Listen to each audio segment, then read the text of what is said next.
Hello class. तो हम लोग शुरू करते हैं रिवीजन क्लास 12th के लिए आपके लिए, और एग्ज़ाम काफ़ी नज़दीक है। तो फोकस हो जाइए, कंसंट्रेट हो जाइए और चैप्टर वाइज एक एक चैप्टर को रिवाइज करिए प्रॉपरली। उसके जितने भी प्रीवियस ईयर के क्वेश्चंस हैं उसको सॉल्व करिए, पीवाईक्यू सॉल्व करिए, और जितने भी इंपॉर्टेंट टॉपिक्स हैं उसे अपने हैंड रिटेन में नोट, जब आप पढ़िए तो उसको नोट्स भी करते रहिए। नोट्स करिए जिससे रिकैप करने में आपको आसानी हो, और वो जो रिकैप आपका जो रिकैप्सुलेशन है वो आपका छोटा से छोटा हो, जिससे कि आपको आसानी लगे और आप आसानी से किसी भी 30 मिनट के अंदर उसे रिकैप कर पाए। Important topics, important formula, important concept और इंपॉर्टेंट जो है रिएक्शंस एक जगह होने चाहिए, जिससे उसको रिवाइज करने में, उसे पढ़ने में ईजी हो आपके लिए। ठीक है, इंपॉर्टेंट बात यही है, ध्यान रखिएगा। सारे टॉपिक पढ़ने के बाद भी अगर रिवीजन प्रॉपर नहीं होगा तो मार्क्स अच्छे नहीं आने वाले। इसलिए अच्छे मार्क्स के लिए रिवीजन जरूरी है, और हम लोग शुरू करने जा रहे हैं आज से। आपका जो रिवीजन है वो एक इंपॉर्टेंट चैप्टर से, जिसका नाम है अमाइन, जो कि होता है अमोनिया का डेरिवेटिव्स, जो कि होता है अमोनिया का डेरिवेटिव्स, जो कि आपको पता है हाइड्रोजन को सब्स्टिट्यूट कर देंगे तो आप बना सकते हैं यहाँ पर प्राइमरी एलिफैटिक एमाइंस या एरोमेटिक एमाइंस भी आप बना सकते हैं।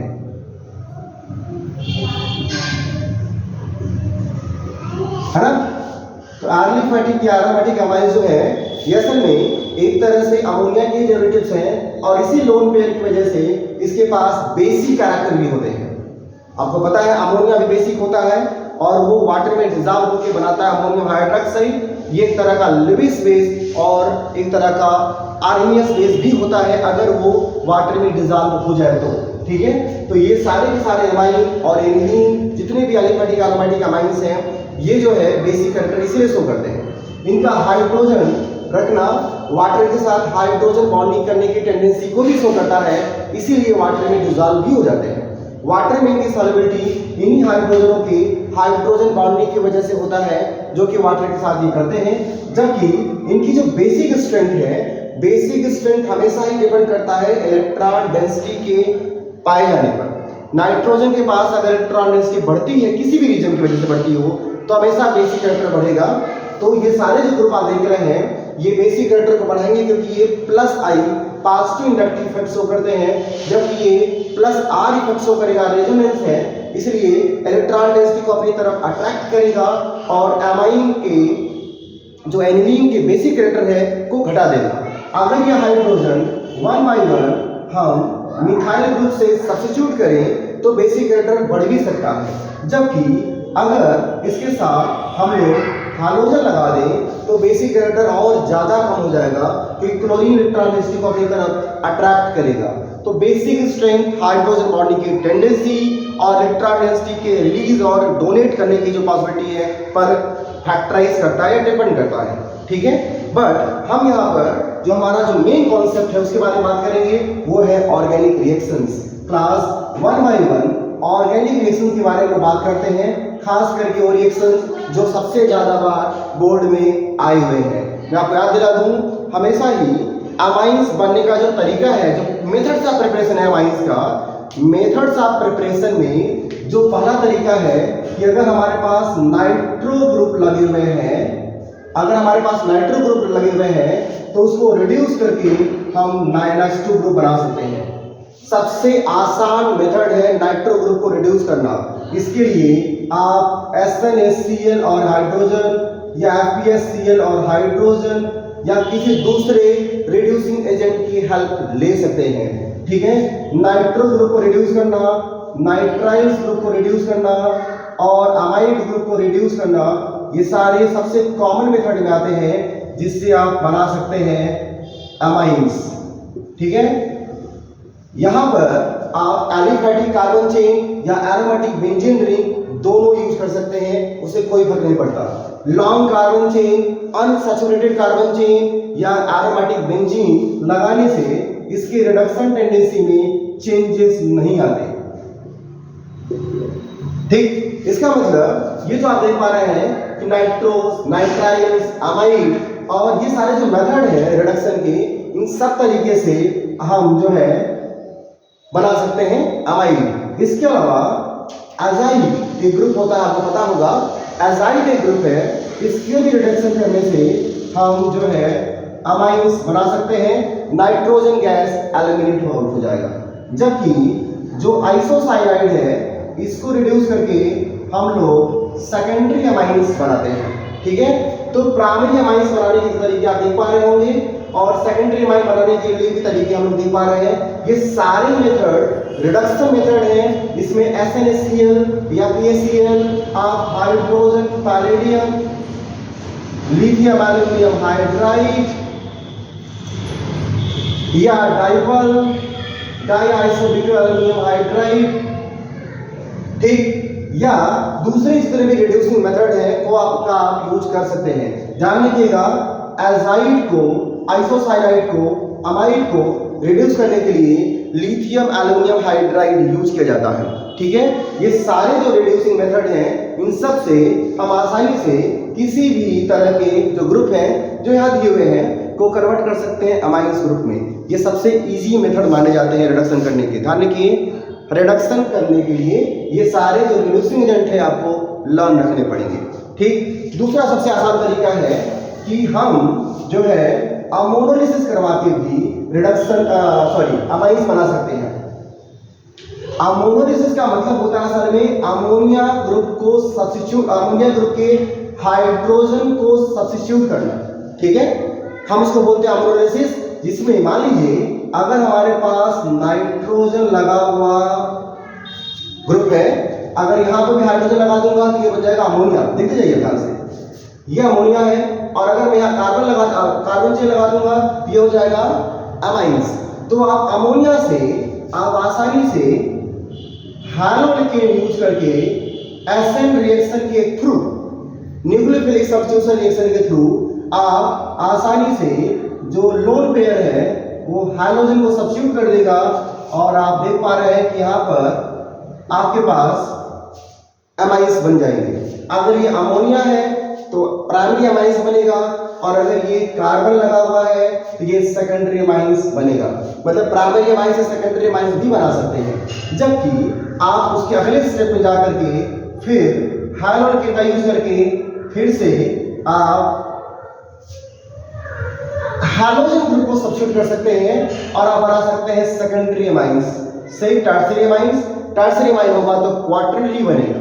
ध्यान रखिएगा, नाइट्रोजन के पास जितने भी हाइड्रोजन होंगे 1 by 1 सब्स्टिट्यूट हो सकते हैं, जबकि उसके पास जो लोन पेयर है वो भी पार्टिसिपेट करता है बॉन्ड फॉर्मेशन में, तो वो भी सब्स्टिट्यूट हो सकता है, ठीक है। तो आप आसानी से ये सारी चीजें कर सकते हैं। दूसरा जो सबसे इंपॉर्टेंट तरीका है अमाइंस बनाने का, जो हर बार बोर्ड में आया ही हुआ है, वो है हाफमान। हाफमान डिग्रेडेशन में आप RCONH2 को आप 1 कार्बन लेस अमाइंस में कन्वर्ट कर सकते हैं। 1 कार्बन लेस का मतलब होता है कि हमारे पास एक यहाँ पर एक इंपॉर्टेंट रिएजेंट हो जो कार्बन डबल बॉन्डों को डिग्रेड कर दे, और आसानी से जो R ग्रुप है ये प्राइमरी अमाइंस एलिफैटिक या प्राइमरी अमाइंस एरोमेटिक में कन्वर्ट हो सके, ठीक है। तो आप देख रहे हैं ये जो डिग्रेडेशन मेथड है इसमें आप आसानी से कन्वर्ट कर सकते हैं। ध्यान रखिए, Br2 NaOH मिलकर के NaOBr भी बनाते हैं। मतलब अगर रिएक्शन में लिखा हो NaOBr विथ एमाइड तो भी हाफ मान होगा, Br2 NaOH विथ एमाइड तो भी प्राइमरी या एलिफैटिक या एरोमेटिक अमाइंस आप प्रिपेयर कर सकते हैं, ठीक है। ये सबसे इंपॉर्टेंट मेथड है जो हर बार कंप्लीट रिएक्शन में या जो है नेम रिएक्शन में पूछे जाते हैं, हाफमान ब्रोमाइड डिग्रेडेशन रिएक्शन। जबकि मेथड्स ऑफ प्रिपरेशन के बाद केमिकल प्रॉपर्टी में जो सबसे ज्यादा पूछे जाने वाला क्वेश्चन है वो असल में है डायज़ोनियम साल्ट से रिलेटेड क्वेश्चंस, कि डायज़ोनियम साल्ट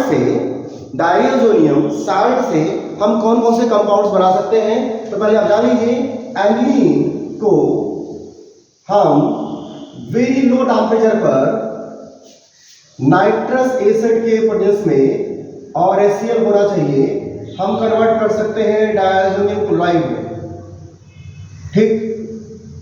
ये जो यहाँ पे हैलोजन लगा हुआ है हैलोजन की जगह पे कोई भी दूसरा इलेक्ट्रोनेगेटिव एलिमेंट लग सकता है, जैसे BF4 minus, NO2 minus, NO3 minus, ठीक है। और हैलोजन तो लगा ही हुआ है, साइनाइड माइनस भी लग सकता है।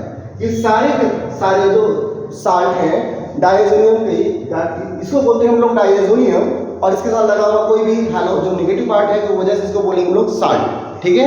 तो बेंजीन डायजोनियम साल्ट से हम लोग जो है कन्वर्ट कर सकते हैं इसको हैलोजन ग्रुप में। नाइट्रो ग्रुप जो है Cu2Cl2 या Cu2Br2 के प्रेजेंस में नाइट्रो ग्रुप जो है डायजोनियम ग्रुप जो है वो सब्स्टिट्यूट हो जाएगा, जिसको बोलते हैं आप सैंडमेयर रिएक्शन। अगर ये कॉपर और Cl2 होता, कॉपर और Cl, तो इसको बोलते हैं आप कैटरमैन रिएक्शन, ठीक है। और यही नाइट्रो जो डायजोनियम ग्रुप है इसको आप सब्स्टिट्यूट कर सकते हैं साइनाइड ग्रुप में, NO2 ग्रुप में, फ्लोराइड ग्रुप में, आयोडाइड ग्रुप में, OH ग्रुप में 1 by 1, जिसमें आप देखेंगे कि अगर इस डायजोनियम को आप वाटर के साथ मिला देंगे तो ये बनाएगा फिनॉल, है ना। अगर पोटेशियम आयोडाइड के साथ मिला देंगे तो ये बनाएगा आयोडो, ठीक। तो अलग अलग तरह के रिएक्शन, जो इंपॉर्टेंट है कि ये जो रिएक्शन है डायजोनियम के रिएक्शन हमेशा ही इंपॉर्टेंट होते हैं इस चैप्टर में। अमाइंस के चैप्टर में डायजोनियम के जो रिएक्शन होते हैं हमेशा ही इंपॉर्टेंट होते हैं। आप कोशिश करिए कि डायजोनियम के रिएक्शन लिखिए और KI लगा के आयोडोबेंजीन, ठीक है। अगर आप बनाएंगे HBF4 जो बोरिक एसिड है, HBF4, ठीक है, लगा के फ्लोरोबेंजीन, और अगर आप ले लेंगे आप सोडियम नाइट्राइट NaNO2 तो nitrobenzene, iodo, chloro, bromo, cyano benzene भी बना सकते हैं आप, ठीक है। इसके अलावा कपलिंग रिएक्शन, इलेक्ट्रोफिलिक रिएक्शन है वो फिनॉल के साथ, यही डायजोनियम क्लोराइड जो है, बेंजीन डायजोनियम क्लोराइड जो है ये कपल्ड रिएक्शन बनाता है, जिसमें अगर आप लेते हैं फिनॉल तो ये कपल्ड रिएक्शन विद फिनॉल होता है, और अगर आप लेते हैं एमिलीन तो बेंजीन डायजोनियम क्लोराइड के साथ ये बन जाता है, ठीक, प्रोडक्ट, कपल प्रोडक्ट, ठीक। उसके अलावा बेंजीन डायजोनियम क्लोराइड को आप डायरेक्टली रिड्यूस कर सकते हैं बेंजीन में by use of phosphinic acid H3PO2, या आप यूज कर सकते हैं फिनॉल। ये दोनों ही रिड्यूसिंग एजेंट डायरेक्टली रिड्यूस कर देते हैं बेंजीन डायजोनियम क्लोराइड को बेंजीन में, ठीक है। तो ये जो रिएक्शंस है इसकी पहले आप प्रैक्टिस करेंगे, उसके बाद इसी चैप्टर का एक छोटा रिकैप मैं और लाऊंगा। 2 रिकैप में हम लोग एक ही चैप्टर को कंप्लीट करने की कोशिश करेंगे, ठीक है। Thank you.